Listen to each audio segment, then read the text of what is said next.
നല്ല അഭിപ്രായം. ഞാൻ നിത്യമേനെ കാണുന്നത് 4 കൊല്ലം മുന്നേ. നമുക്ക് സഞ്ജു സാംസന്റെ അടുത്ത് ചോദിക്കാം. ഏട്ടാ ഞാൻ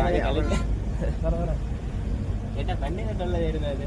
ഞാൻ പിന്നെ ക്രിക്കറ്റ് കളിക്കാനൊക്കെ ഇറങ്ങിയ സമയത്തായിരുന്നു. ആരട്ടെന്നെ പിടിച്ച് ചോദിച്ചിടാ. ആരട്ടെന്നെ ആദ്യം നമുക്ക് ആരട്ടെന്നെ അടുത്ത് പോവാം.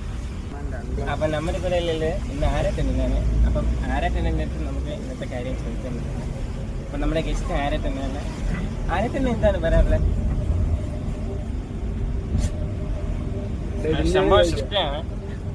ആരട്ടെന്നെ എന്താണ് പറയാറുള്ളത്? ഞാനൊരു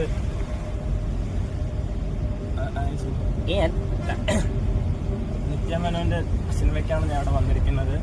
നിത്യമേനോ ഷഷ്കിയാണ്. സോനു നന്നായിട്ട് പറഞ്ഞിട്ടുണ്ട്.